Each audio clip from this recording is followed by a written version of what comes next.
Welcome everyone to today's Environmental Town Hall. We will be getting started at 7 p.m. While we're waiting, I'd like to invite you to enter any questions you have for MPs in the Q&A box. We will be transferring questions that attendees included in their registration form, so those will be showing up shortly. I see people coming in. Welcome everybody.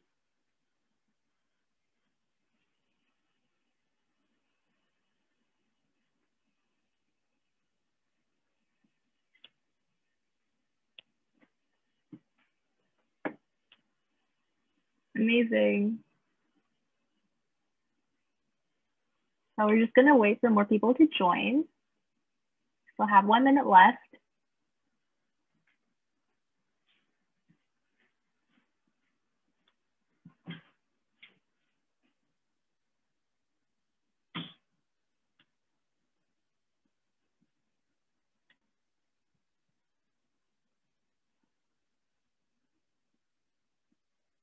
Wow, lots of people here today. That's awesome.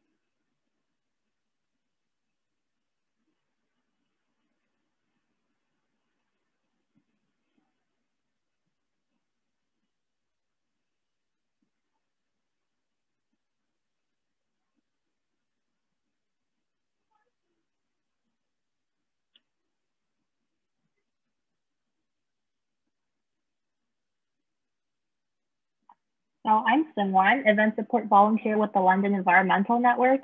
And now that it's 7 p.m., we will be starting the session.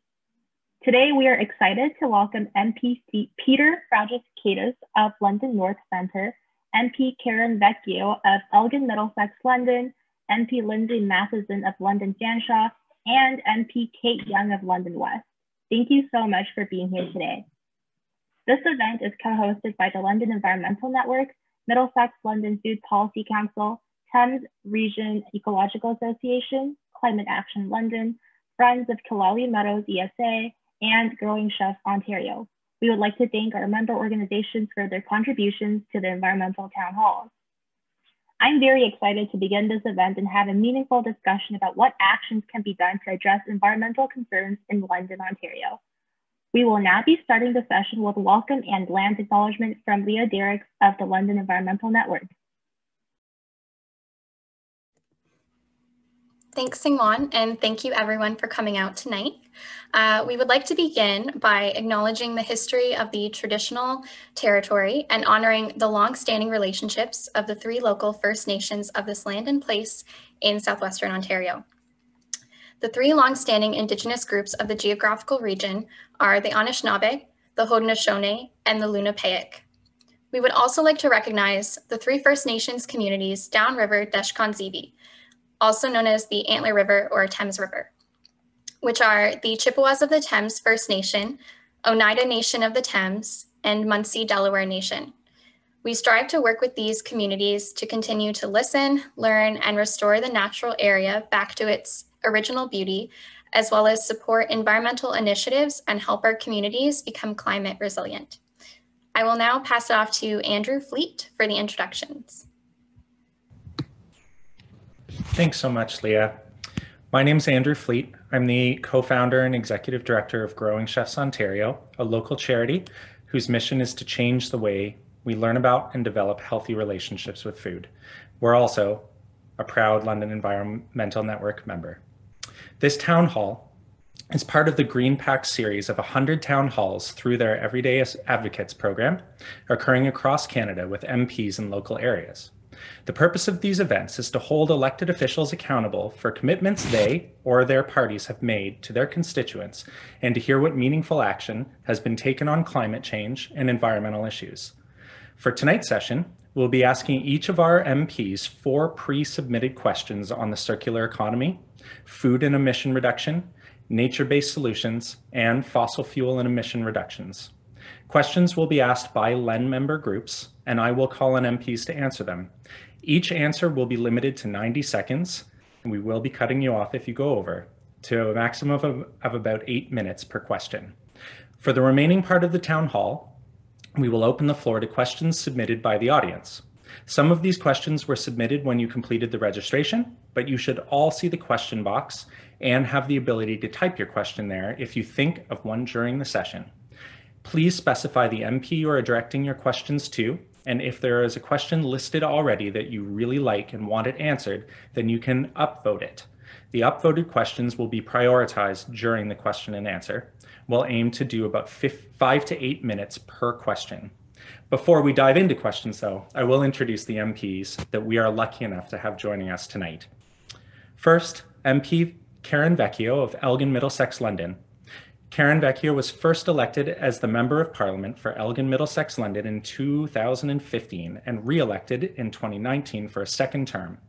Karen currently serves as the Deputy House Leader for the official opposition. She participates regularly in a variety of parliamentary groups and caucuses. Karen was raised on a turkey and hog farm in Sparta, Ontario, and remains connected to her rural roots in southern Ontario. Prior to entering politics, she owned and operated a small business in London, Ontario, and worked alongside MP Joe Preston as his executive assistant for 11 years. Karen is married to Mike, and they have 5 children. Next is MP Peter Fragiskatos from London North Centre. Peter Fragiskatos was first elected Member of Parliament for the riding of London North Centre in 2015. He is currently a member of the Standing Committee on Finance and the Special Committee on Canada-China Relations. A former political scientist at King's University College at Western University, Peter is now combining his passion for politics with a drive to serve his community. He is committed to working tirelessly in order to effectively represent the people who entrusted him with this responsibility in October 2015. He was born in London and is proud to reside in the riding of London North Centre with his wife, Katie. MP Lindsey Matheson of London Fanshawe was born and raised in the London area. Lindsay has spent over a decade working side by side with NDP members of Parliament to help constituents across the country. Since her first campaign at age 11, she has been committed New Democrat, driven to build a better Canada that works for everyone. Lindsay currently serves as the New Democratic Party's critic for women and gender equality, diversity and inclusion, and youth, post-secondary education, as well as Deputy Whip, Deputy Critic for Export Promotion and International Trade, and Deputy Critic for Small Business. Sorry for stumbling there, Lindsay. And finally, MP Kate Young, London West. Kate Young has been a trusted voice in our community for many years, and she is proud to represent Londoners in Ottawa as the Member of Parliament for London West. First elected in 2015 and again elected in 2019, Kate was appointed Parliamentary Secretary to the Minister of Economic Development and Official Languages, FedDev Ontario, by Prime Minister Trudeau in December 2019, a position that she maintained until her announcement earlier this spring that she will not be seeking re-election during the next campaign. Prior to being elected, Kate had a lengthy career in journalism and public relations in both the private and public sector. Kate has a diploma in journalism from Fanshawe College and is the proud mother of 2 children. She is also a grandma to twin boys. Kate is a proud Londoner who grew up in London West, attended Westminster Secondary School, and continues to live in the riding with her partner, Brian. And now, I will pass it off to Danica from the Middlesex-London Food Policy Council to ask our first question. Thank you for the introduction, Andrew. According to the Government of Canada's own pre-COVID-19 2019 assessment, progress towards the Sustainable Development Goals and targets that Canada signed onto is not proceeding at the pace needed to achieve them. In particular, social and economic inequalities persist, and many Canadians still face barriers to inclusion. Leadership, governance, and policy coherence are keys to Canada's national strategy for achieving these goals. We would like to hear how you and your party are contributing to the leadership, governance, and policy coherence on the important topic of greening agriculture and food production. In particular, how are you supporting farmers and food producers as they transition to carbon neutral and zero carbon models of sustainable production? What concrete policies and programs are being offered or pursued to support farmers and rural communities as they work towards carbon neutrality and food in the food and agriculture sector? Thank you. So I'm going to ask Karen to start things off. Sure, and I'm happy to do so. And thanks very much for that question. And thank you to all of the organizations that have come together to put tonight on.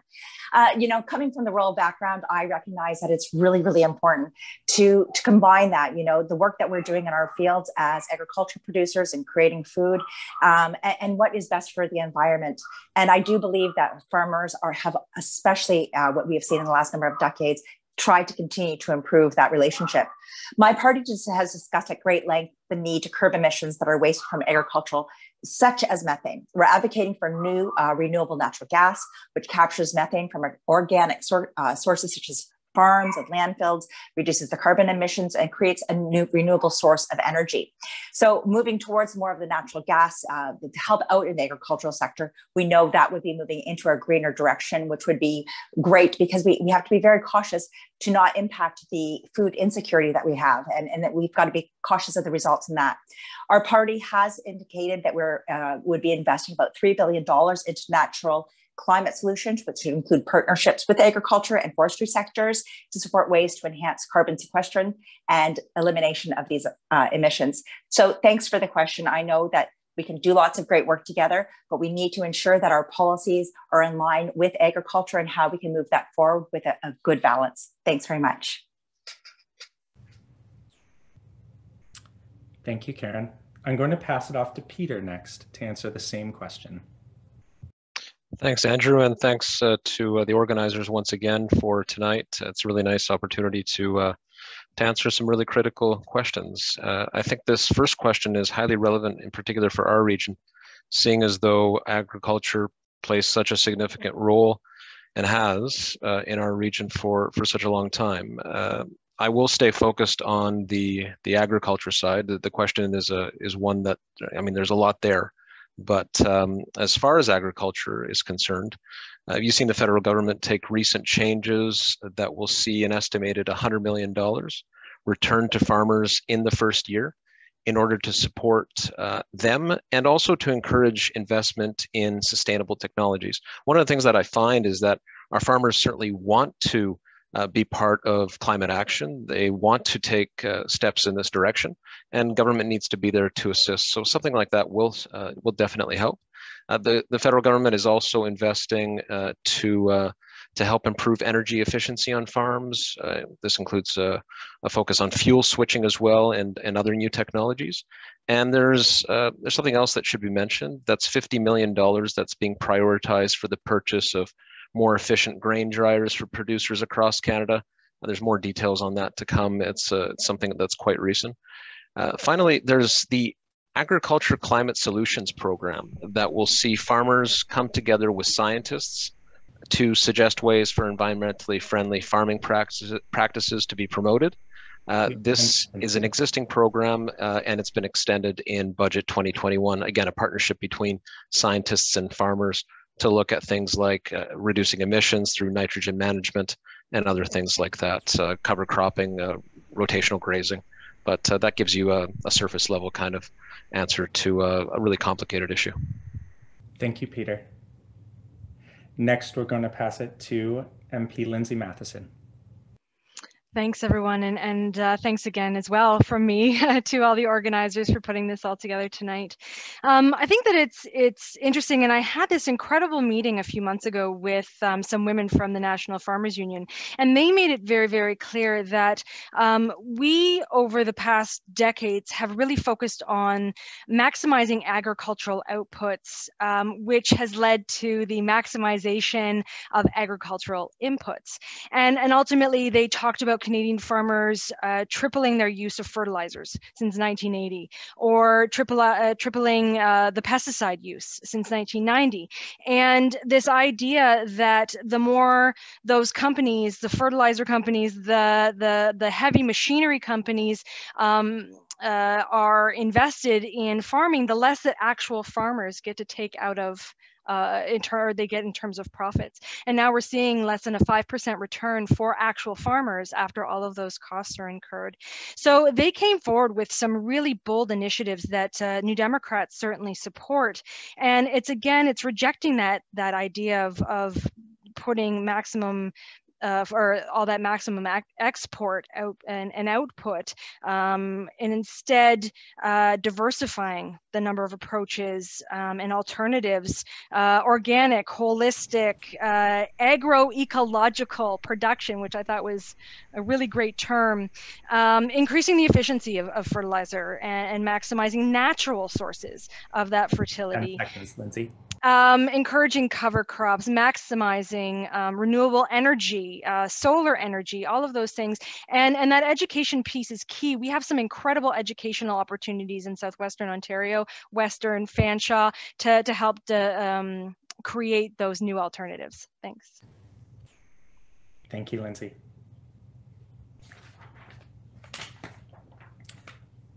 May I have the second question, please, from the Climate Action London group? Yeah, so a little bit of background on this question. So I'm 16 years old, and I'm in grade 11 at Clark Road Secondary School. So this question is not only from Climate Action London, but also youth and like all of the youth in London. So at the current rate, Ontario's landfills will reach capacity within the next 8 years. Shifting to a circular economy and maximizing product lifespan will improve Canada's environment. By embracing reusable, recyclable, and repairable products, Canada can redistribute raw materials and create jobs. Federally prioritizing landfill aversion by expanding bans on single-use plastics is essential to defer reaching capacity. Supporting legislation to encourage repair and reuse of items will also benefit mine and future generations. What is your party doing to support the transition to a circular economy and defer reaching landfill capacity? Thank you so much for that, Winter. And before we go to the answers of the questions, I owe a huge apology to MP Kate Young because I skipped you on the last question. Would you like to answer the last question first, or do you want to answer this one and we can loop around and I'll have you answer the first question last? Okay, well, I'm fine with answering the first question now, if you want, and then we'll be able to proceed. All good questions. I want to thank the London Environmental Network for organizing this great event. Such an important topic and so many things that we could talk about.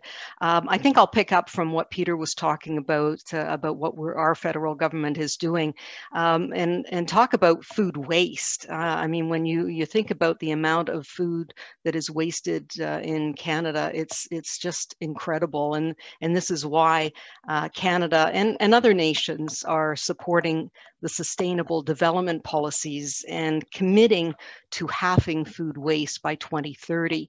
And taking the steps toward this is what our Minister of Agriculture, Marie-Claude Bibeau, has been working on since we released Canada's first ever food policy, including reducing food waste is in it. So applications for business innovators to take part for our first food waste reduction challenge closed earlier this year, and the next round of applications will be open soon. So that's one thing. And I also wanted to talk about something that's really important for London, because we're known as the Forest City, but with more than 7,000 people employed in agriculture and agri-food industries, I joke that we could really call it the food city. So recently we announced $7.2 million investment in the Western Fair Association, and it's going to help expand the work of the local agri-food business accelerator known as the Grove. And this is an investment that's going to create 550 new jobs and help up to 40 businesses. So it's ideas like this that really help not only London, but Canada and the world. And we're on the leading edge. Thank you. Thank you, Kate. And again, my apologies for that. My next apologies go to Winter, because I'm sorry I kind of took the steam out of your question, but it's great to have you here. And we'll start back at the top with MP Karen Vecchio to answer Winter's question.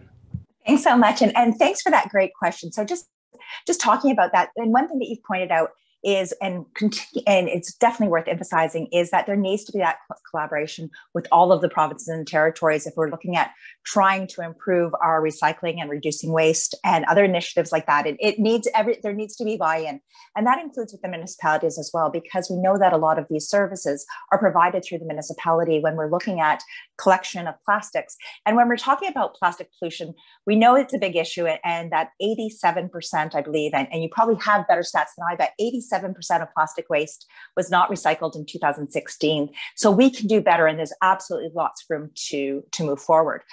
We are continuing to right now, there's a piece of legislation that is going forward. It actually is just going to be coming out of committee soon.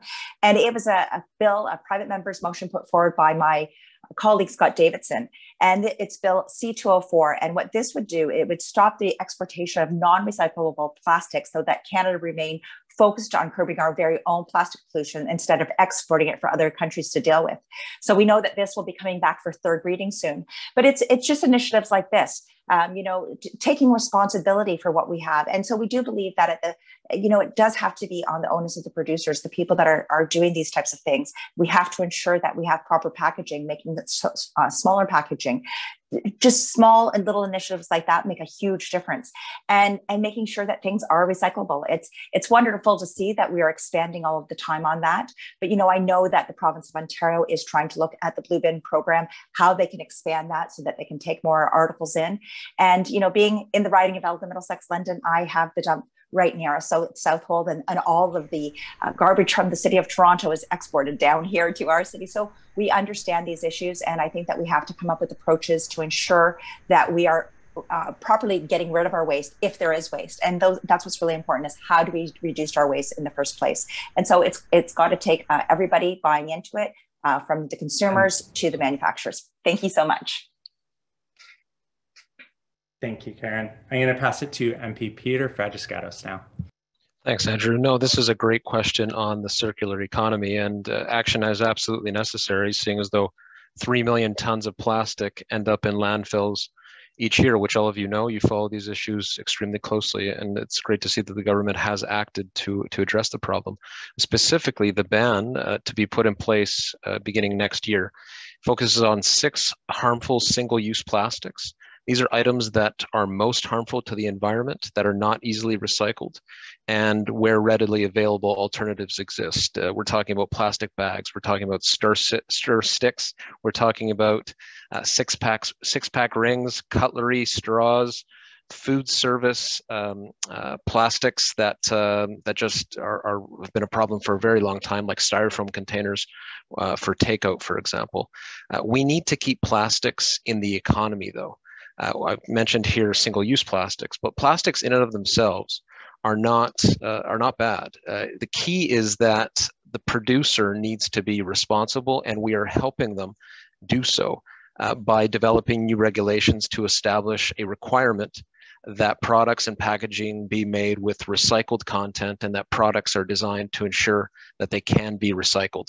So I think that is really critical. Again, I don't think we're going to ever advocate for a world where plastics are completely banned entirely. It's single-use plastics that are the focus, and where we can put in place improved regulation. It's not just the environmentally right thing to do, but the number of jobs that can be created by putting in place recycling infrastructure is huge. 42,000 jobs, and I think I heard Andrew's voice there, so I'll probably stop. Thank you, Peter. Interrupting people as they're talking is not as much fun as I was expecting it to be. I'm going to pass it off to MP Lindsey Matheson to answer the same question. Thanks, Andrew. 90 seconds goes by really fast. A lot of what has already been said. I mean, I won't repeat. Certainly Democrats were excited to see and support the bill that Karen was talking about, and what Peter was talking about in terms of that banning of single-use plastics is key. Ensuring that the producer is accountable is also key, and the support for them to ensure that we get to that zero waste target that Canada needs to work to. And also, of course, shipping our plastics is unacceptable. Canada is a signatory. It's something that New Democrats will continue to push for to the Basel Convention, which talks about that reduction of and restriction of shipping waste. And yet they haven't ratified. It actually requires one more signatory to ratify for it to be full in effect. And Canada could be that leader and that final signatory to actually ratify the entire agreement. So we've been pushing for that. And another thing as well, New Democrats have been the lead on banning of single-use plastics since for several years. Microbeads, we finally saw that go through the House of Commons, but we need far more action on microbeads. And I think in the question it was talked about for right of repair.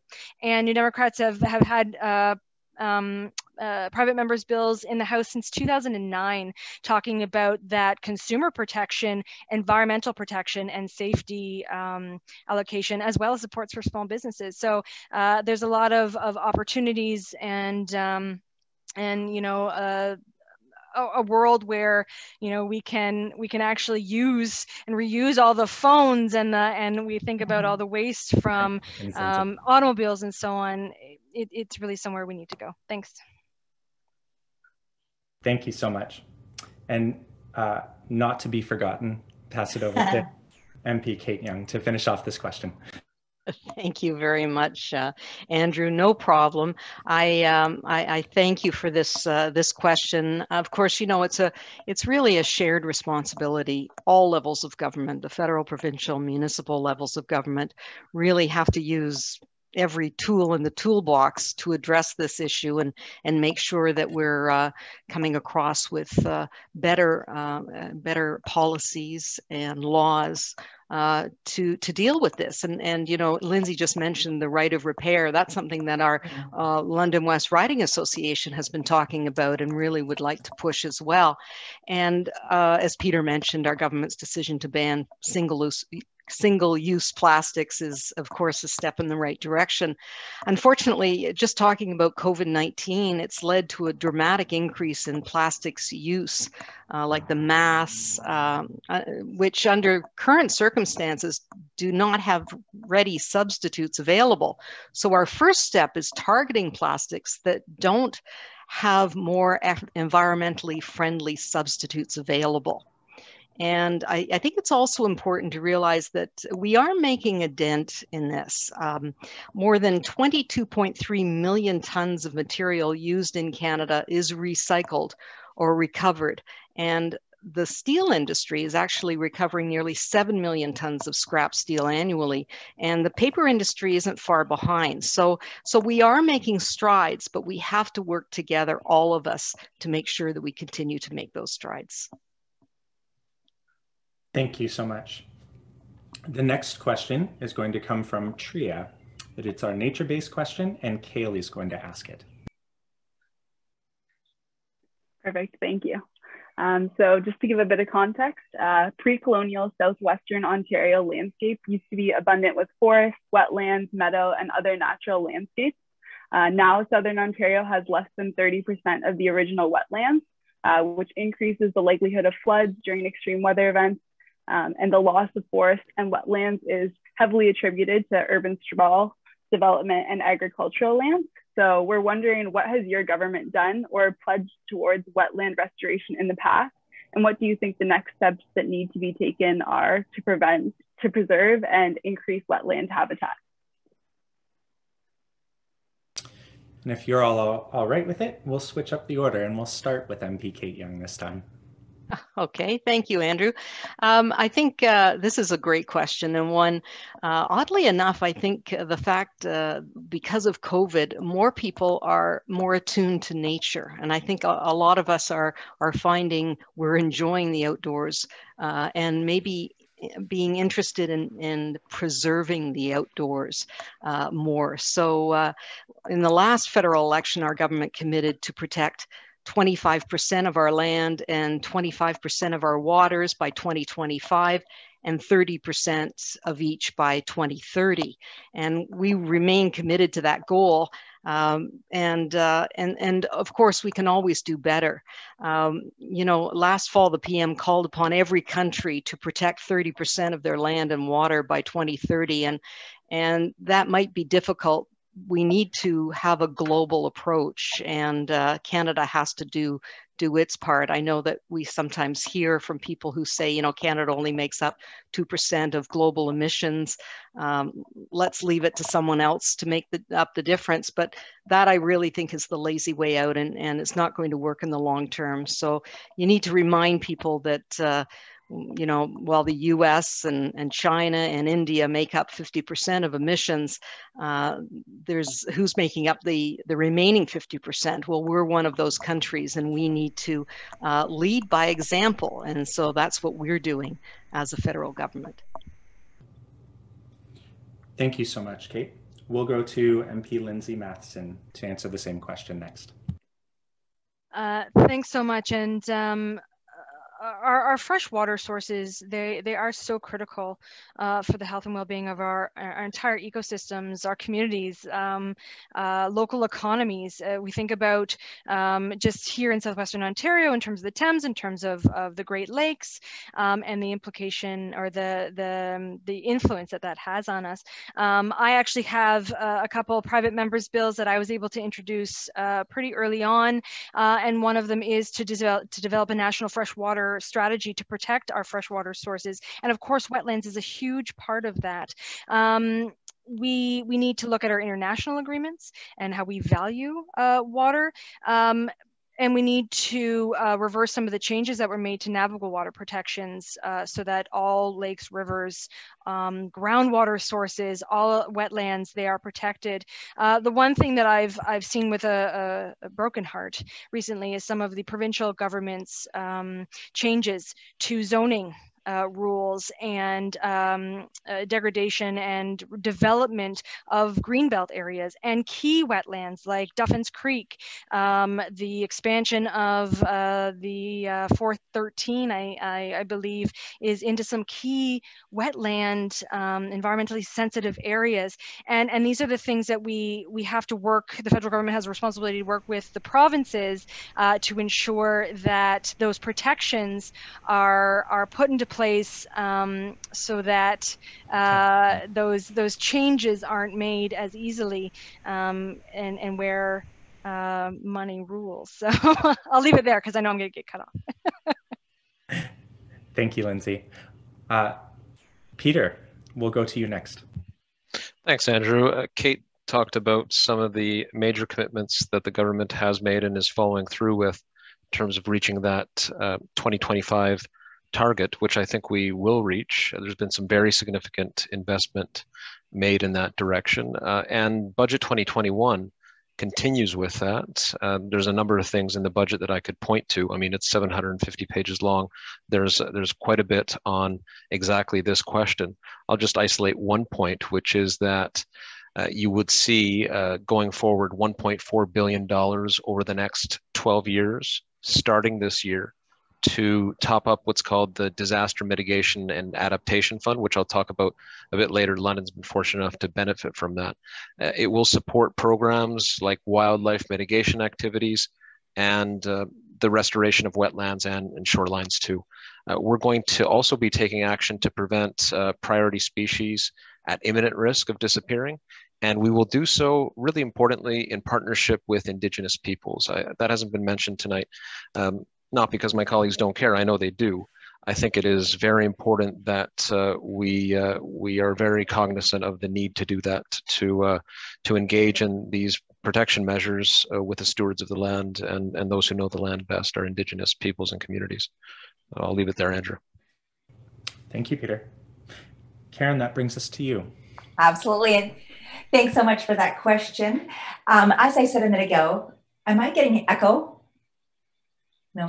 Okay. As I said a minute ago, $3 billion for natural climate solutions. That's what we're kind of looking at doing there. And this will include restoration of grasslands, wetlands, forests. We're committed to working with the Indigenous communities, just as Peter indicated. It's so important that we continue to work with them and expand the creation of the Indigenous protected and conserved areas managed and stewarded by Indigenous guardians as well. So that is part of our current plan.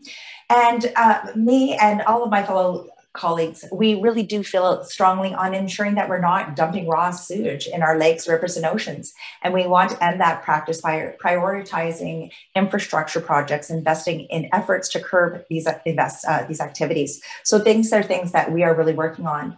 What we did as a previous government is we created the wastewater systems and fluent regulations to set higher standards of wastewater treatment and made wastewater investments across the country, including significantly in Montreal, where we've seen some of these dumpings that have occurred over 8 billion liters of raw sewage.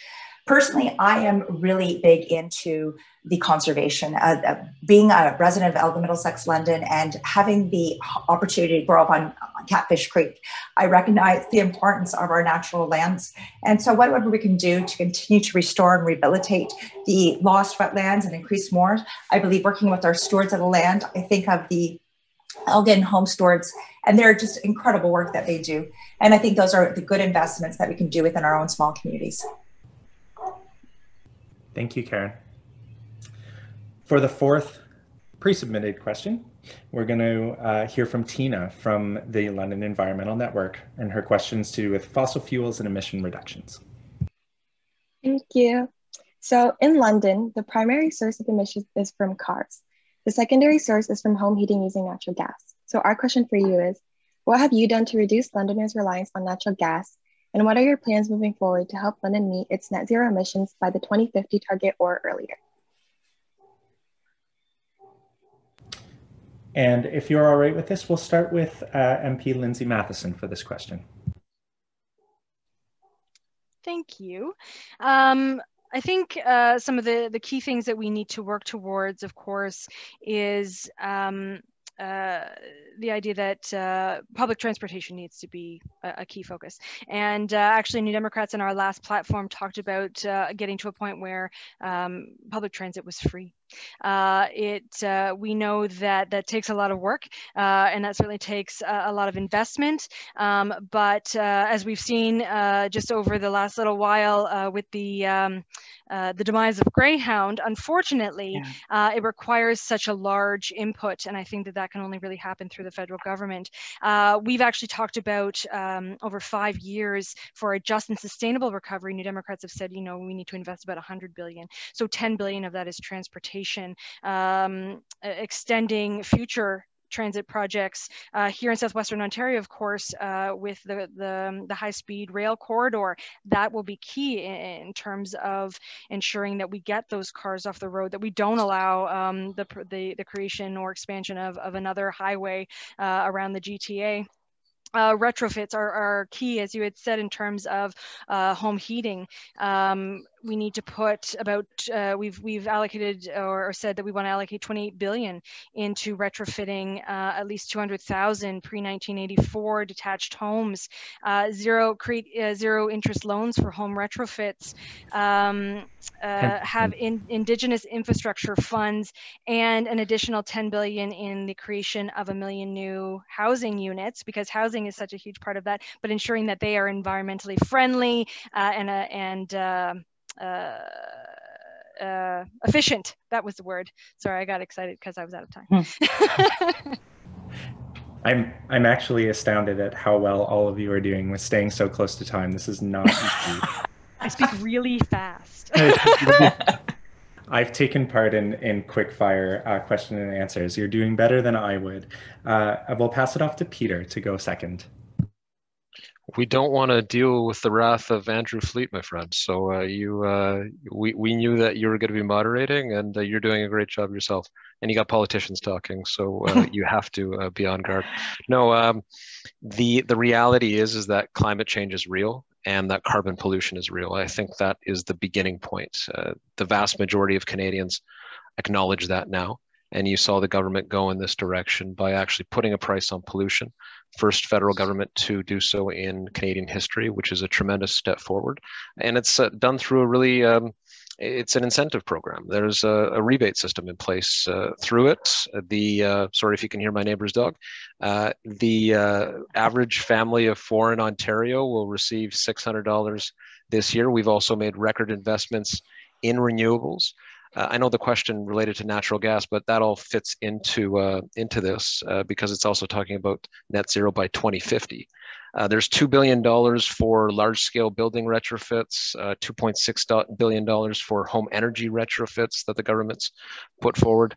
We're talking the possibility, it's not set, it's not decided rather, but carbon border adjustments could happen in the future. And continued investment in things like renewables will be absolutely vital going forward locally. Disaster mitigation and adaptation to prepare for future flooding, for example, has been a priority. And we saw the London West Dyke, for example, or the West London Dyke, I think it's called, very historic, but it's been expanded and strengthened as a result of federal government investment. Infrastructure, Lindsay mentions transit. I believe in transit too. We saw an enormous transit investment along with bike paths, along with charging stations for electric vehicles, and we're ready to do more too. Thank you, Peter. Karen, would you like to go next? Of course, thanks. And just talking about the Conservative Environment Plan, it actually has a national clean energy strategy that's part of this, looking at smart grids, developing and deploying new energy, clean energy technology, and more. We're seriously interested in looking at how hydrogen technology can contribute to a low carbon future and how Canada can build a foundation for taking advantage of the hydrogen potential. Other things that we're working on, of course, is recognizing that working with the United States to strengthen our vehicle emissions, that's a really important thing that we must do as well. Putting that to 2030, we're looking at a 30% light duty vehicles sold with zero emissions by 2030, electricity grids that are so important as I indicated. And also we recognize that we see a lot of charging stations around the 400 series, but we don't necessarily see it in some of our smaller communities. And so not only for London, but for around everybody, ensuring that if people are moving into the electrical vehicles, that there is the resources them to charge. I think that's really, really important that we do that. But we also have to look at how we can support to improve battery repurposing and recycling in order to reduce environmental impact of batteries. So I think there's a lot that we can do in the automotive sector and transportation sector. And there's pieces that we need to work on. I know hydrogen is one of those things that we speak of, but we need to know how we can do it safely. So I think that we have lots of opportunities for innovation and research and development, and that there's ways that we can progress and ensure that our emissions are reduced. Thank you so much, Karen. Kate, over to you. Thank you very much, Andrew and Tina, for that question. You know, transportation is going to be one of the hardest areas to transition because of how our communities were designed to be so car friendly. So our government's focus, as Peter mentioned, has been providing the infrastructure to ensure that the transition can happen as quickly as possible. And that includes installing electric charging stations for electric and hybrid cars across the country, so these vehicles are not limited in their access. And we also need to provide incentives to buy electric vehicles and working with the auto manufacturers to transition to building more electric vehicles here in Ontario. So recently our government announced almost $15 billion for public transit.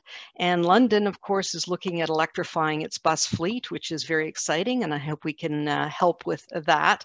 And we're also rolling out programs to provide $5,000 in grants for green home renovations and $40,000 in interest-free loans for those looking to retrofit their homes, which could include looking at alternative forms of heating their homes.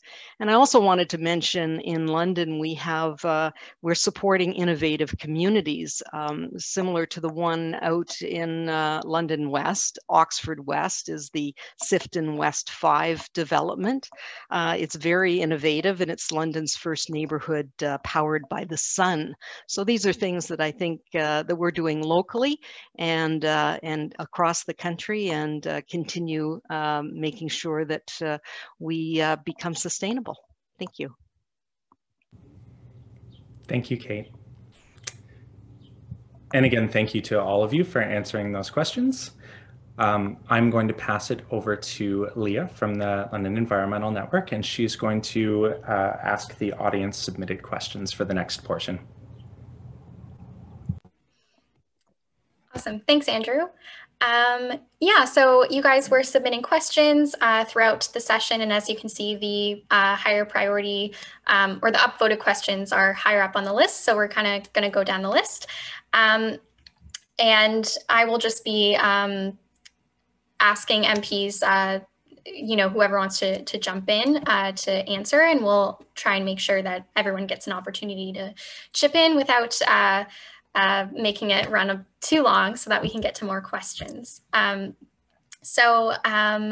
The first question here, I'm going to kind of rephrase it a little. So the question is, when is the federal government going to stop subsidizing fossil fuels? But we're going to reframe it to say, what will your party do to stop subsidizing fossil fuels? And I'm just going to look to see your faces to see if anyone wants to jump in. Lindsay? Thanks. Thanks. Yeah, no, it's been a long time. New Democrats have called for ending the subsidization of those fossil fuels. $3 billion a year goes into that subsidy on very lucrative businesses. That doesn't need to happen. In that money, obviously $3 billion is a great deal of money that can go into a lot of just and fair, sustainable recovery and ideas that we just heard about. So end them. That's it. Thanks. Awesome. And I'm just going to look at your faces, see if anyone else wants to jump in. Peter? Sure, thank you.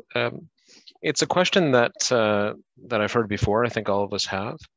I think, though, it's fair and important to note that much of what's counted as a subsidy now includes emergency supports that went to oil companies facing dramatic downturns as a result of the pandemic.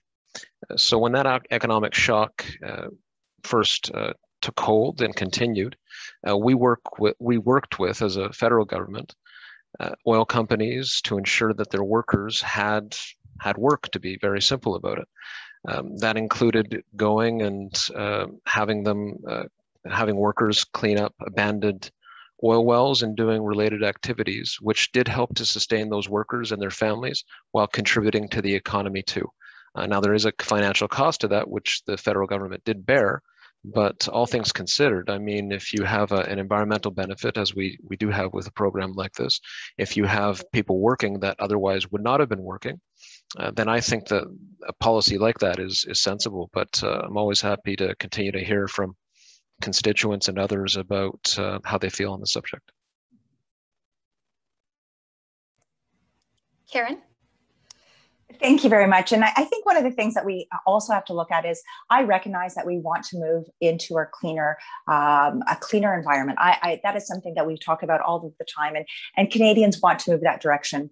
I know that there is a real shift to want to end when it comes to oil and gas, and so staying away from the subsidy side, but let's talk about the oil and gas. People want to get away from that. I recognize that that is something that Canadians are looking for, but we also have to have a path of getting out of there. Currently, what we're doing is we're continuing to bring in fuel from other countries, oil and gas products from other countries that we know that are not being as environmentally friendly, I should say, in that way. And so I think that as we're doing this, we have to progress in a way that we know that we need to reduce our oil and gas, the use of oil and gas, but how can we currently do it as we're going through the transition? What does that look like? And how do we ensure that we are making sure that as we're progressing, that we're keeping our economy going? So I think that there's a way of doing this. I'm not saying phase out, but I think there's a way of reducing it and reducing this. But we also have to take into consideration, until that time, that we are bringing in foreign supply that are not taking any of these environmental standards that we are doing. So I think we have to be very cautious as we move forward as well. Thank you. Wonderful. Thanks, everyone. So the next question, I'm going to acknowledge it, but I'm not going to ask it. So the question is asking what is London planning for city composting and green bin implementation?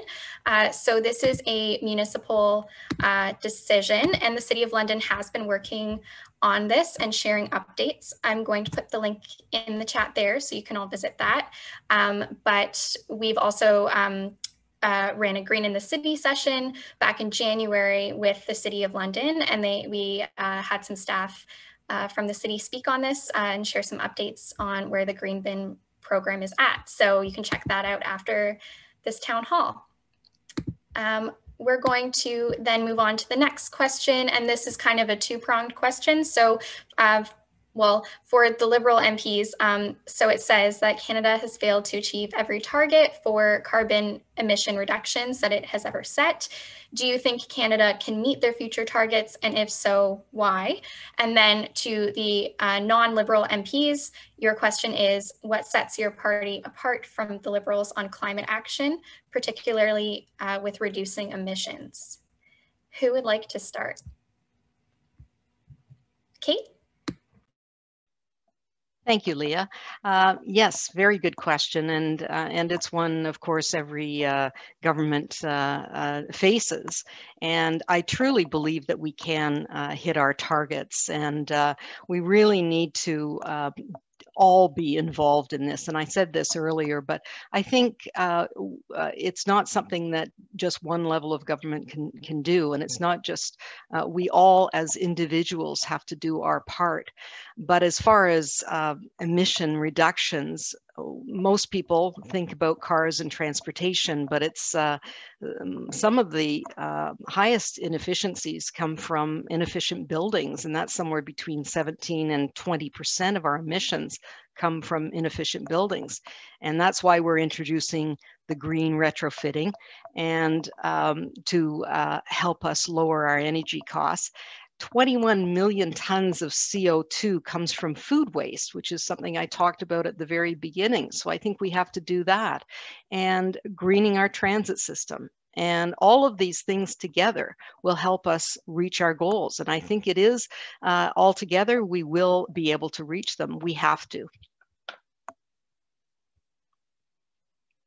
Everyone wants to go. Okay, I saw Karen first. Unmute. So thanks very much. And, I think there's lots of things that we talk about, but it does take a variety of technologies and a variety of ways of addressing it. So one things that we have come up with as Conservatives, we really do talk about the carbon capture. And this is something that I think is really focused on the carbon capture, utilization, and storage. What can we take for those sectors and industry that have right now few alternatives to fossil fuels, like the fertilizer and chemical production. So I think that's something that's important, because what we can do is it's also incentivizing in the long run as well. There's lots of great climate solutions that I look at, but the one thing that as a Conservative, I've always been into the conservation, and I think that is something that our party has been very, very strong on when it comes to is the conservation of property and moving forward that way. But I think there's lots to do, and there's many, many prongs that we have to work in and together. And I think at the end of the day, we need to ensure that, as we're moving forward, that there has to be plans on how we can transition. And this is something that I think all political parties are working on, but we just have a little bit different of an approach, and all parties have different approaches to this. But I think we need to look at what is the end result. And we know that we have an end result that will get the same as the Liberal Party. We would get the same result as the Liberal Party is seeking to get for their targets. Thanks. Thanks. And do we want to do Lindsay and then Peter? Does that sound good? Sure, thanks.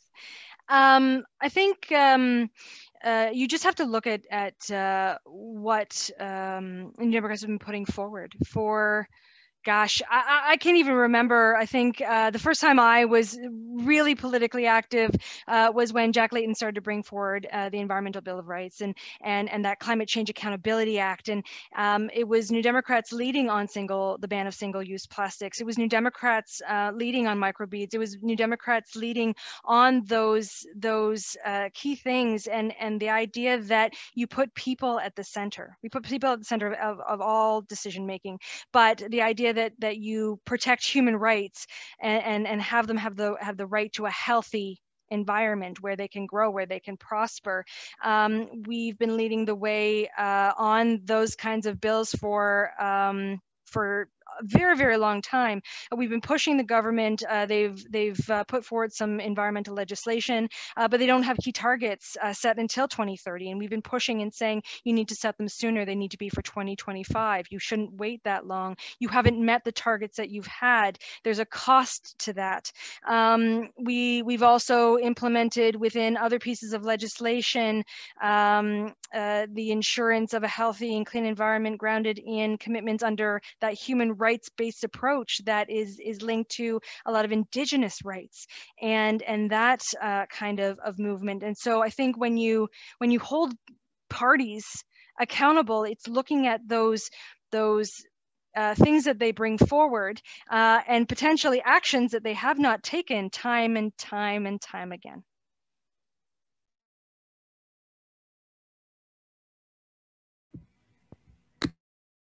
Thanks, Leah. Sorry, I was just waiting there, but no problem. We'll be just the way I want, informal here.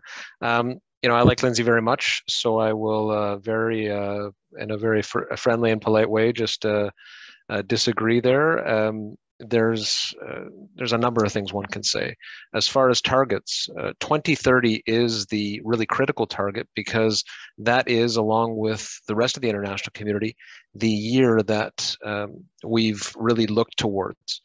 Any major movement towards climate action has always kept 2030 as the standard. If you look at the Paris Agreement, it is centered around 2030. That doesn't mean that we don't take steps to put in place measures, and Kate's talked about them earlier. I talked about them earlier. I won't repeat them. But no federal government has invested in environmentally friendly policies like this one has, and we will regularly keep Parliament and Canadians updated. I know the target is Lindsay said that there's no target that the government is setting for 2025, but there is a regular report that we want to update Parliament on in 2023, 2025, and 2027, moving towards the 2030 target ultimately, and then 5 years thereafter all the way to 2050 in terms of how we get to net zero by that year. The last point I'll leave you with is to the question on what makes me confident that we can achieve these goals that the government has indeed set.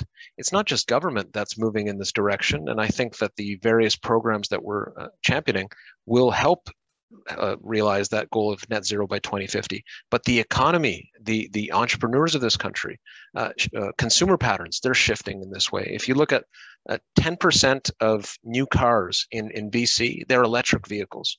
That was unthinkable even just a few years ago. Now 10% of all new cars sold in that province with federal tax incentive support and provincial tax incentive support are leading to outcomes like that, which is just a remarkable feat. And I hope we see it in other provinces too. So I'm optimistic about the future. Thanks, Peter. And Kate, did you have anything to add to that? No, I think we're fine. I'll go to the next question. Okay, great. Thanks. So for the next question, I'm going to ask my colleague Deepika to read that one. Thanks, Leah.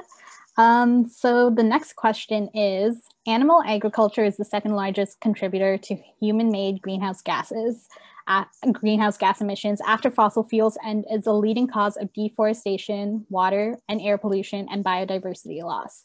So the question is, would you support phasing out of subsidies for animal agriculture to support plant-based alternatives that may be better for people and the planet? So yeah, whoever wants to jump in. I know Karen Vecchio really wants to answer this question first. Go ahead, Karen. Oh, thank you, Kate. And my farm girl is coming right out of me. So I think there's a lot of questions on what do farmers get as subsidies? And I think that's something that's really important to know as well, because there's two different types of farming. You have your supply management based farming, which is basically the quota system that we talk about. And then you have your market. And your market, when it comes to that, a lot of times when you're talking about the benefits that may come from the federal government, those would be your agri-stability programs. And those aren't always triggered. They are triggered sometimes if there's a disaster, there's insurance problems, things of that sort.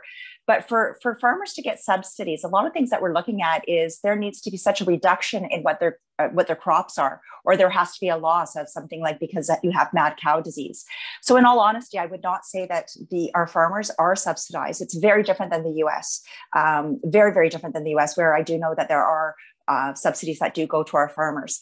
I do believe that our farmers are trying to do the best. We know that there is a link, of course, to methane with the animals. We talk a lot about, you know, the cows burping, and that was a big thing about cows burping and what do you put on there. But we do have to come up with things, and sometimes it's just the feed that we're providing them to as well. So I think I just wanted to say they're not receiving subsidies, but I do know that they're doing their very best to ensure that we are having a food supply that is good for all and good for our environment as well. Thanks. And thanks, Kate.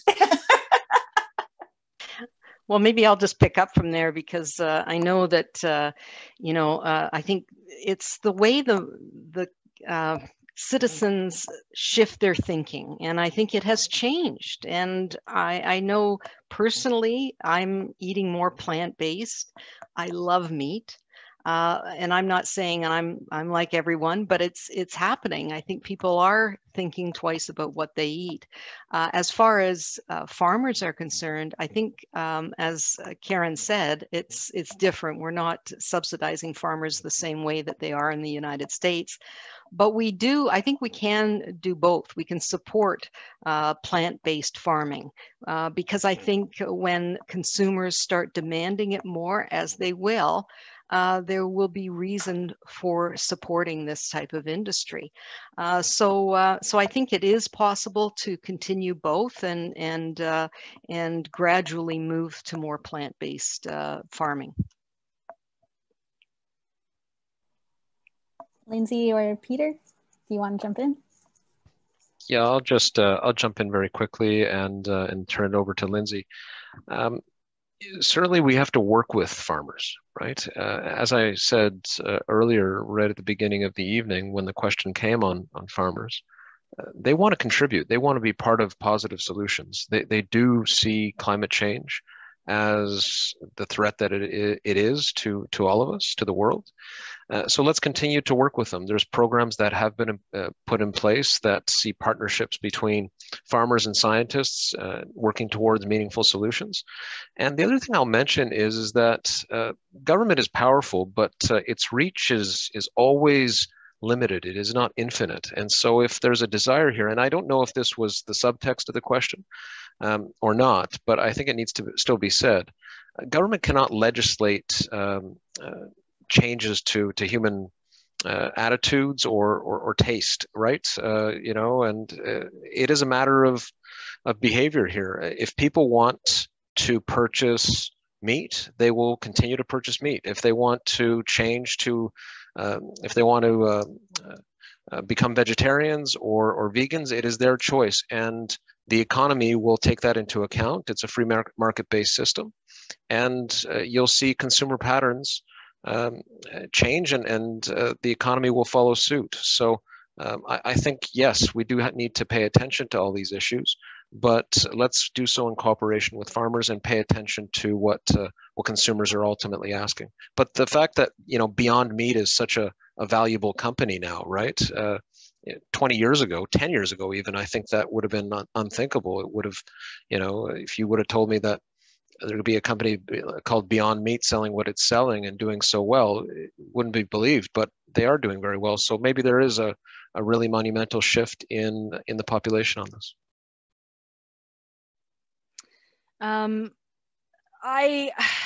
I think that we have to go back to, and I sort of discussed it before too, is that idea of moving away from sort of the heavy chemical fertilizer use, more to the better use, healthier use, management of manure and reducing emissions, but rethinking cattle production systems to maximize the benefits, that soil carbon building, healthy grasslands that I think was mentioned before, sustainable mixed farming, not putting so much emphasis on that output, and really valuing the family farm for what it is. I too like meat, but my partner is a vegetarian, and so I am consuming a lot less just because I refuse to make 2 dinners. But there is a shift of consumers, absolutely, but that isn't separate at all from what government regulations are needed and necessary. And there does need to be political will associated with that in order to help shift some of the things that the data and the sources that government collect in order to help consumers also make those choices. But certainly we've seen, and Karen mentioned, the difference between supply managed and not supply managed farming, and the support of that unique system that we had, or that we have in Canada, that is slowly being chipped away at. We really need to preserve, because ultimately that is the base of what is sustainable farming and such an incredible livelihood, again, for those family farmers, and we need to sustain that far better.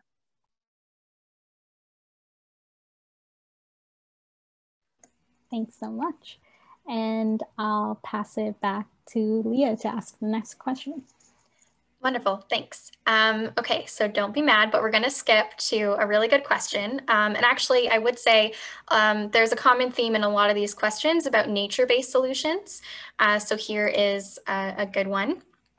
So the question is, efforts are currently underway to restore the tree canopy in London, such as London's climate change strategy and urban forest strategy, which includes an ambitious target to reach 34% tree canopy cover by 2065.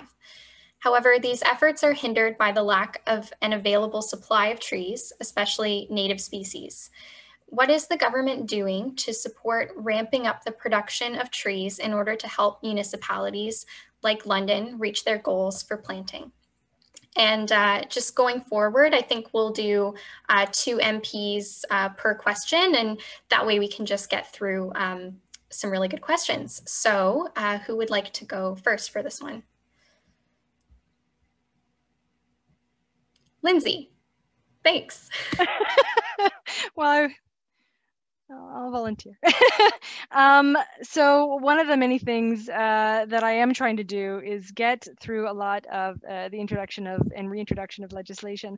As many know, I'm trying to follow in my mother's incredible footsteps, but she had an urban forest private members bill that I think COVID and a lot of other things have slowed everybody down, including those who help us write incredible pieces of legislation. But that certainly is within my my mandate, or what I want to accomplish is the reintroduction of that bill, because ultimately that will help encourage that urban reforestation that is ultimately what you're talking about right there. Thanks, Lindsay. And Peter, we'll go to you. Yeah, sure. Again, it's a very important question, and we could spend a lot of time on it. I would point, though, to a couple of things. If we look at what was mentioned before in terms of what the government has invested already in land preservation, natural areas to ensure that green spaces across the country are protected. These green spaces will include trees, naturally. So there is that, which is quite a substantive thing. That needs to continue, certainly. The second thing I'll mention is that the government is still intent on moving forward with the commitment that we made in the last election campaign on a tree planting campaign that would take place, that would be very serious, and would see over a number of years 2 billion trees planted across the country. And that would also help us to, I mean, it's not at the top of the list, but it's one of these pieces of the puzzle in terms of how you get to net zero by 2050, Leah. So, you know, if I'm going to point to 2 things, I would point to that as far as what we're doing to focus on trees and tree preservation. But it's critical, obviously, especially for London with the identity of the city. You know, the forest city here. People want to see action in that regard, and I think they're getting it. But there's more we can do. Wonderful, thanks. And now I'm going to ask Deepika to read our next question. Thanks, Leah. Okay, so next question is, yesterday, the usually conservative IEA issued a report entitled Net Zero by 2050. So one of the conclusions was that to reach net zero by 2050 and give the world a chance of limiting global temperature rise to 1.5 degrees, that no new oil and gas projects should be approved at all. So would you support a policy of no new oil and gas projects? And how would your party work to transition oil and gas workers? So whoever wants to answer first. I saw Karen, go ahead. Thanks very much. And you know, that's a really important question. I think that is probably the ultimate question. It is like the elephant in the room here. You know, as conservatives, we have always been supportive of the oil and gas sector, but we do recognize that there is the impact to climate. And so we have to find that balance. As I indicated, there needs to be a reduction in the use. And so we have to look at what are these greenhouse gases and how can we reduce them? But we have to also take into consideration that there are some oil and gas products that are very low in emissions, things like the LNG. So when we're looking at liquefied natural gas, those are things that could be used. This is a point of transition. So unfortunately, I don't believe that we could have an overnight, all of a sudden, we stop using oil and gas products. And the reason I say this is we look at something as simple as Line 5, and Line 5 has been a huge bone of contention for many people living in southwestern Ontario and Quebec, knowing that all of the jet fuel actually comes from Sarnia to Toronto so that people can do, whether it's business, visiting family, whatever that may be. And so we have to see how can we continue our economy in doing this. And I think, as I've continued to say, if we are the country that is doing it the most responsibly, we should be taking our own products. So as this transition is happening, I think we need to use our own products before we actually import from other countries that are not, sometimes it's human rights violations, but in many times it's the environmental impacts. We do know, like, and I have to say, we've got to look at what do we have across country. And this is a thing that's kind of almost gets scary, and it's how much we use as Canadians 15.6 tons per capita when it comes regarding greenhouse gas emissions. If we want to compare that to China, they only use 7.5. We're actually fifth in the world per capita on greenhouse gas emissions. These are things that we need to take into consideration. So when we're looking at how do we help our First Nations and Indigenous communities, what do we need to do to assess that?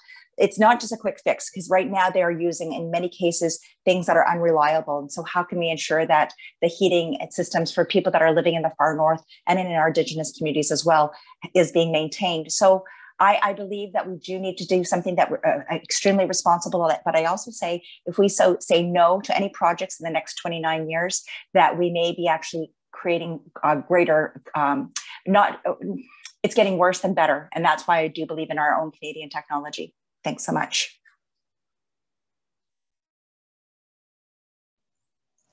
Who would like to answer this? Okay, go ahead, Kate. Okay, thank you.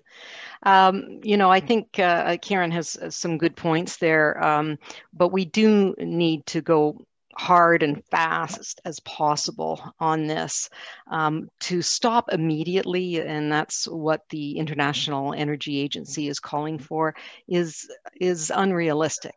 But we have to be bold. We also have to do things responsibly so that we don't leave behind millions of Canadians who are working in the energy sector. And so we need to be responsible about this transition. And I don't think that we can just say, you know, that we can stop everything immediately and change things overnight. But I do think that it's good that this agency is saying this, because it will continue to wake up people around the world who don't think that this is a problem. We know it is, and we must work, as I mentioned, as hard and as fast as possible. Thank you.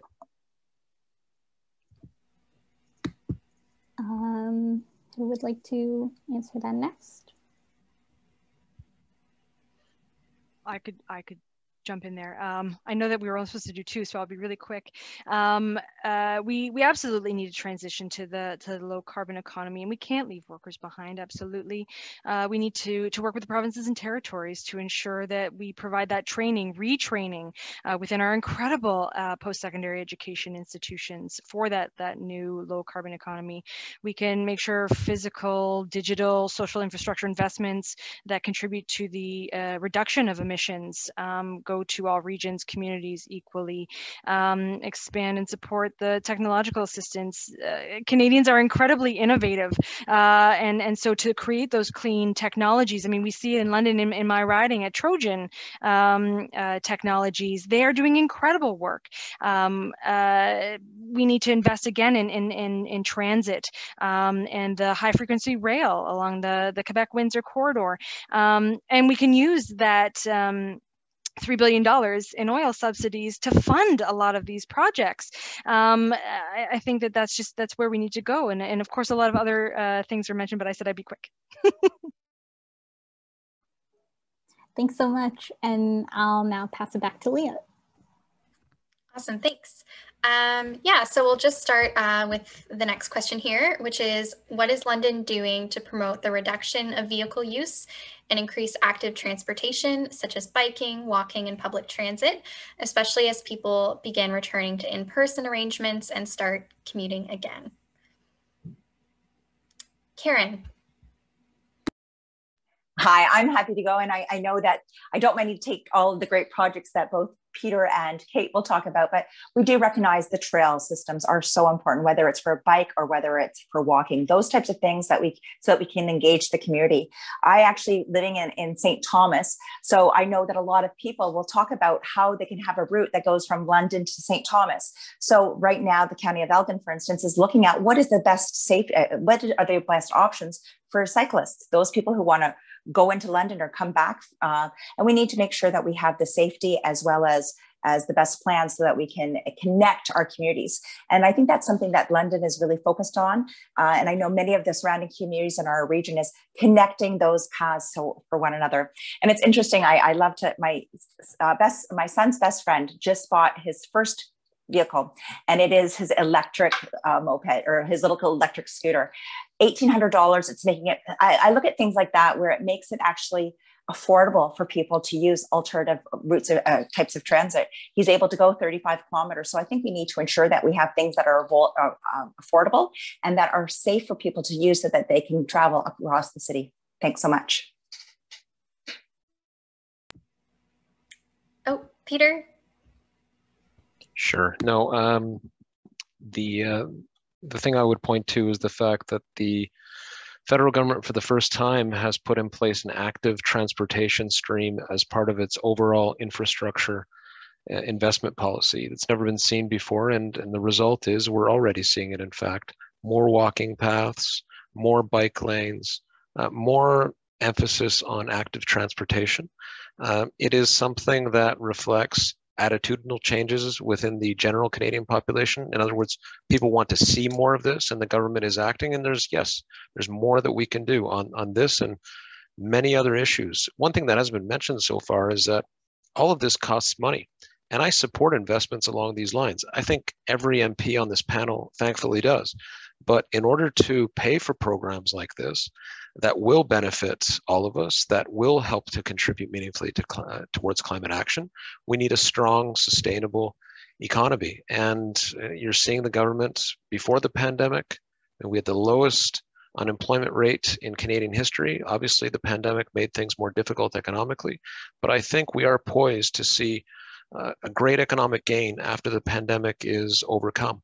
And when that happens, we'll be able to have the level of growth created such that we can invest even more meaningfully in things exactly like the questioner talked about, which is really very, very worthwhile.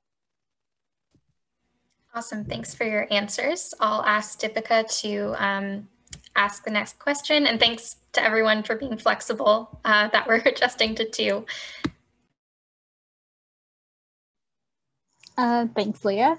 So I'm just gonna head to the next question. So more and more commonly, we see cities grow outwards and not upwards, and dwindling our green and natural spaces more and more. And also like the housing hasn't been very affordable, and therefore it doesn't really serve a good portion of our population. So how can we hold developers accountable and protect our spaces? Whoever wants to answer. Karen? Well, I think you just have great questions. So it's really easy to answer these questions. So I think that there are many developers who are actually beginning to become interested in those things. And I'd love to talk about one of the developers in our area. It's Doug Terry Homes. Small, but they're doing a huge impact, and you're seeing them grow across the Southwestern Ontario region. But they are looking at everything that they can do when it comes to net zero for homes, making sure that there's proper air exchanges, making sure that you're using triple pane glass, all of those types of things to ensure that they're making environmentally friendly development. That being said, we have to look at the land that you're developed, and that's specifically what you're asking.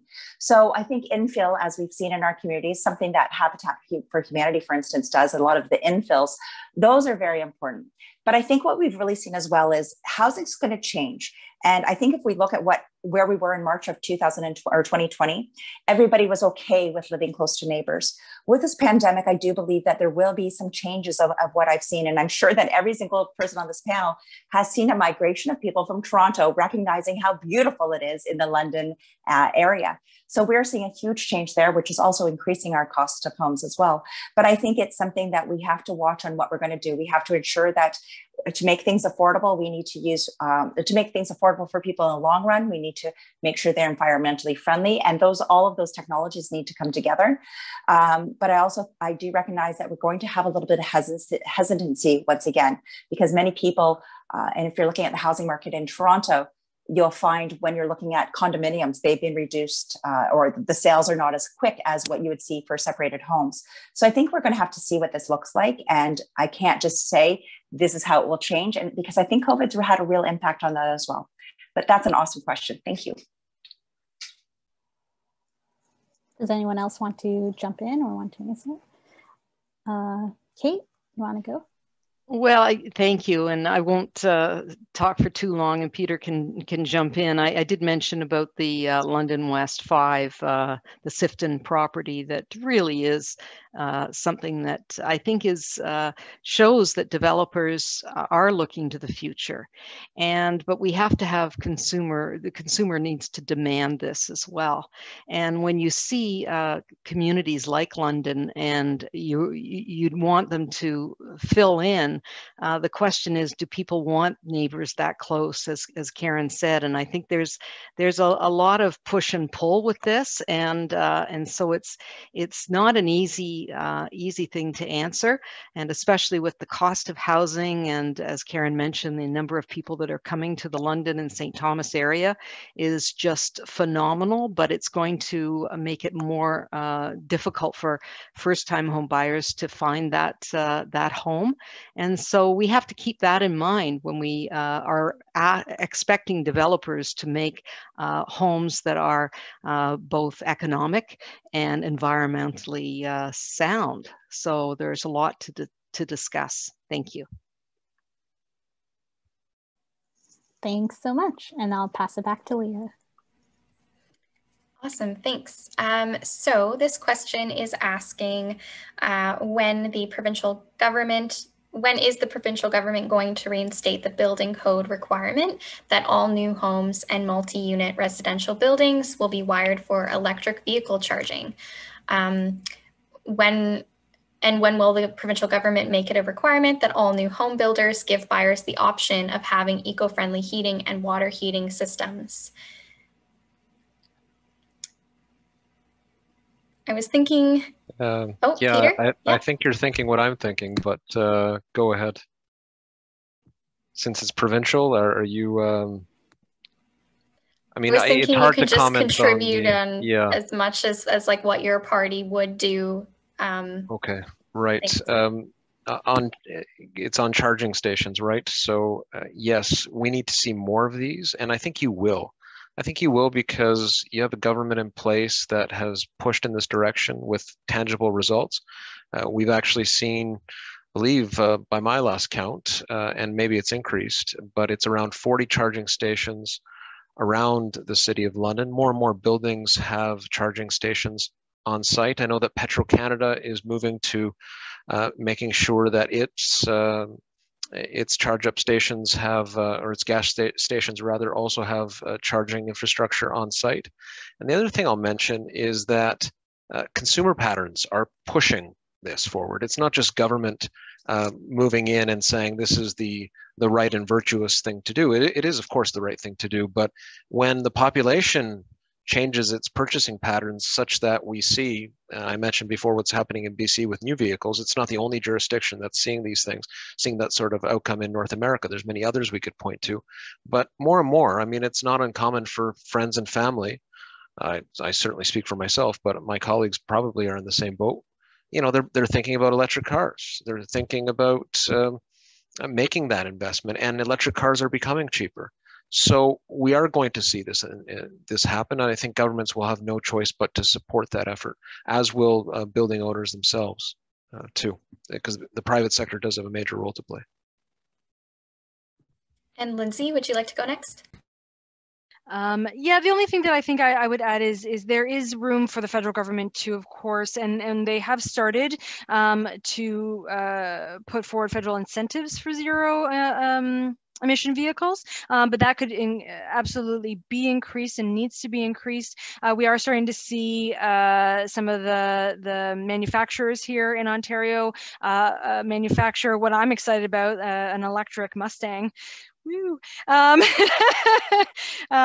Even though I don't drive as fast as I used to, but absolutely, when you start to incentivize and you ensure that people have that option, then they do follow. But you do need the federal government to play that role, and of course, providing incentives to the provincial government to get on board as well is key.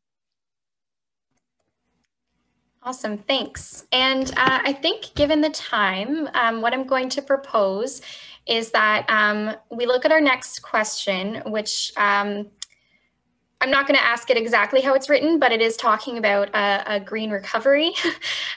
So to kind of put you on the spot here, I'd like to have each of you share what your party's intentions are for green recovery, what you envision that being.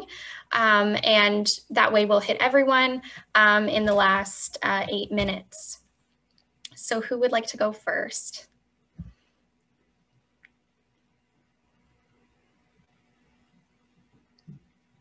Lindsay, we'll start with Lindsay. I think we're all trying to be polite and give leeway. Thank you. So New Democrats have been pretty clear about what we see as that just and sustainable recovery. And so we are saying that over the next 5 years, there has to be a huge investment. And we're saying about $100 billion. So, and again, I did cover this, but we're talking about retrofits. We're talking about sustainable communities. So, you know, putting that money into helping people retrofit their homes, ensuring that large buildings are all retrofitted, housing cooperatives continue, and we push for them to be built. We've talked a lot about tonight the affordability crisis of housing. So not only ensuring that housing is a human right and that's affordable, and ensuring that money goes into fast tracking co-ops and not-for-profit housing, but ensuring that when they are built, of course, they're built to be efficient and within that sustainable goal. Of course, we go back to transportation and the investment in transportation, public transportation. We're saying $10 billion into that to create separate infrastructure scheme for active transportation and for municipalities to fast track some of the projects that they have on the go.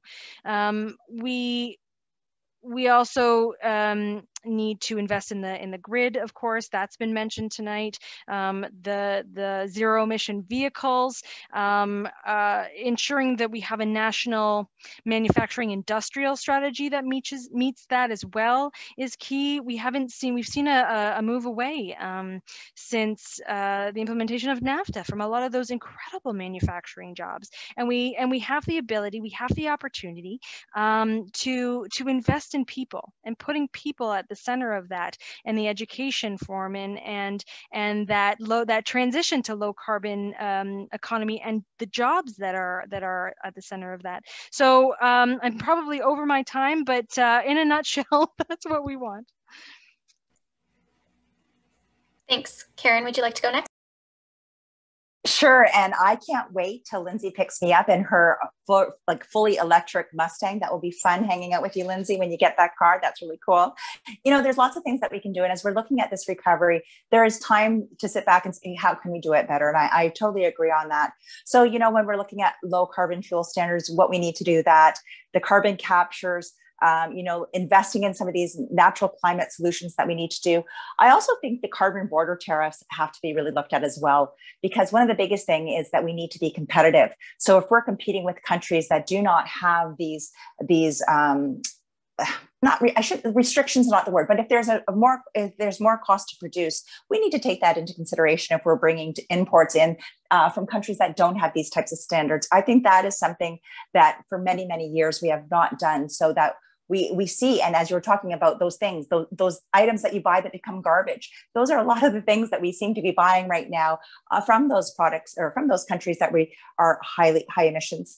I also think one of the neat things that we're coming out with is providing tax relief to the first 5 facilities that use new technology that provides meaningful emissions reductions, but have a high cost to build. So I think we need to look at that competition factor too, that there's an incentive to build. And then from there, I look how you can adopt and adapt for technology for all of the different manufacturing sectors as well. So I think this is an opportunity to build on all of the research and development that we have done, have yet to implement or commercialize. So thanks very much for that question. Thanks. And either Kate or Peter, would you like to go next? Well, I'll go next and let Peter have the last word. I must admit, I thought your last question was going to be on how we personally are lowering our carbon footprint. And I think all of us, because of COVID, we're not flying to Ottawa. We're staying home. And so all of us have lowered our carbon footprint a great deal over the last year, unfortunately, because of COVID. But it does make you realize that sometimes we are not helping, having to travel so much. But anyway, just to answer your question, I think it goes over some of the things that we already talked about: pricing pollution, banning plastic waste, protecting our natural environments, retrofitting our homes, and transitioning to low emission green technology. So it's all of those things. And I just want to thank you very much for having this tonight. It's been a really good discussion. Thank you. Thanks, Kate. That would have been a really good question, but I didn't ask it, but I wish I did. Thanks. Peter, would you like to go next? Sure. Next time, Leah, there's always next time, so don't worry about that.